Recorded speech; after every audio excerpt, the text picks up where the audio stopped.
issues with this game, with this video, with my constant lateness for reviews that I just fill with stream videos.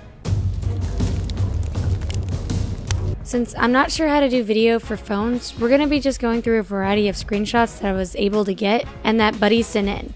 Big shout out to them for helping out when I thought I wouldn't even be able to get this game properly working. Of course, with the level you're seeing from my screenshots, I eventually was able to play. On the first and second download though, I wasn't able to make it out past my street corner, and that was after a full day of just fiddling with the download. Zach couldn't even get it to track where he was. These problems lasted with me for quite a while, including more that we'll discuss later.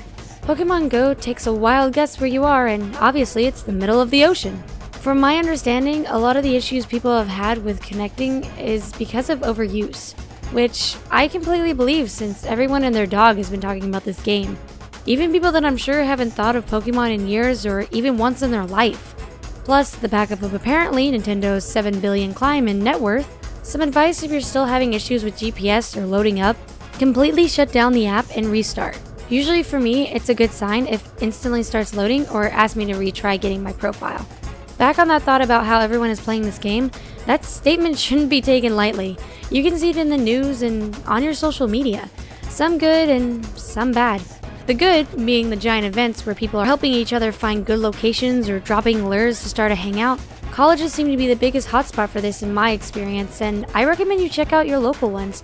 Some other great things I've found out is just the emotional and physical gain this game has brought to people. Being able to just head up to someone and discuss your love for a series is amazing. It's usually just been someone wears a Zelda hat or maybe some kind of reference shirt and you get a little, "Oh man, that's awesome," and go on your way. But this game, it's bringing groups together that otherwise probably never would have given each other the time of day. I'm just amazed at how well this is going. Though, don't be surprised if there are times where it's more everyone just has their eyes set to their phone. Might be a dedicated lucky egg moment or something. With all the light shining through though, you gotta have a little dark, and to start this part off, let's discuss some safety precautions for thought. Every age group is playing this, and we need to be aware of things. The first story that came to mind was a hearsay one I read of a kid and a man talking in a grocery store, super excited about where they could catch a less than common Pokemon outside, and the man let him out. He realized the situation and quickly returned to the parent, but this brings up an important discussion. Awareness, awareness, awareness. Being friendly is totally awesome, and age doesn't matter when we're all having fun like this, but if there's a kiddo or someone that has restrictions, we need to think about them. Example, for this situation, everything is fine with it other than the child should have spoke to their parent or the parent should have watched from where they were shopping. Maybe even gone outside to join in the fun. We don't need to ban being friendly or interactions or whatever the positive situation is. Let's just take the precautions. Traveling in packs. I mention this because of the mugging stuff. And just making this a good time, not awkward.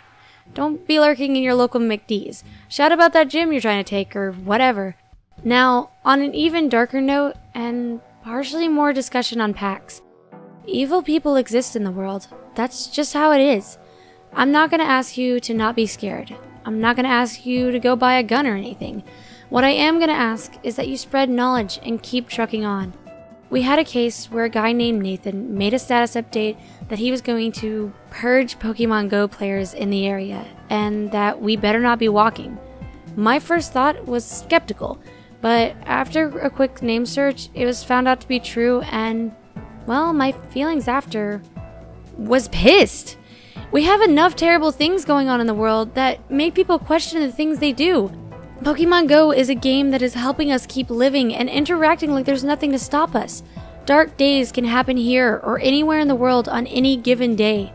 We have had more morning times than I'd like to count this year, and I'll be damned if I let any of these threats stop me from enjoying life. Whether it's a fun app that's bringing us together or the serious reasons you get out of bed in the morning, don't ever stop. Always get back up, and if you need a hand to help, I'm always here. Sorry, I needed that off my chest, but seriously, spread word if you know of anything suspicious, and the people or the higher-ups in the area should handle it appropriately. Back to the people. It seems like people have been able to have some funny experiences in their time out with this game. One that I interact with is most of my coworkers playing. I caught my manager and cook trying to catch some stuff back in the kitchen, and I'm pretty sure one of them goes poke hunting every break. The love people are putting into this game, even with all the issues it's had and continues to have, it just warms a certain part of my heart. Pokemon is a big part of a lot of our childhood, and I honestly think it kept my family together in some harsh times. I'm sure a lot of you have stories, and I'd love to hear them. Pokemon is just something I'm not able to ever express how grateful I am that it came to the States. I can actually recall this one time as a kiddo challenging someone to a serious Pokemon battle. I don't remember who won or even why we wanted to fight, but the feeling of real anger being expressed in a non-violent way is something I want everyone to be able to do. I'm really surprised it didn't end with me just gaining another bully. I mean, who throws out a Mew in a light brawl? Jerk. I honestly could probably go on and on for little stories of Pokemon in my life, but I won't waste the whole video for that. Would make for a sucky review, right? So let's get back to a few more things that happened to a couple of us and occasionally still happen.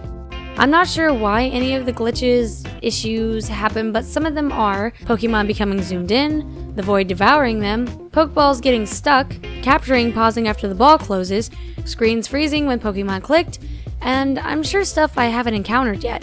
Things are getting better, and I'm sure by the month end we'll have a completely working app. Though, even a complete app can't stop the Pokemon gang wars. You guys really have no chill. It's pretty fun. Most of my area is ruled by Mystic and secondly Valor. I fight for Instinct, and surprised to see a slow increase in us. Who do you fight for? Per usual with any fanbase, Pokemon already having a big one in the first place, we get the fan art and merch. I've never thought about getting a Zapdos plush, but it's kinda tempting now. Though, real team, all Totodiles. No trainer, just Totodiles. Please give me some Gen 2. So, I've given my thoughts on this game. What are yours? Would you recommend it to a pal? Has it helped you in any way in real life? Hey, last minute shout out to my bud Purple Pumpkin for the Team Instinct patch. You can pick one up for yourself today. Just click the link in the description and get to supporting the best. Team Instinct. Till next time.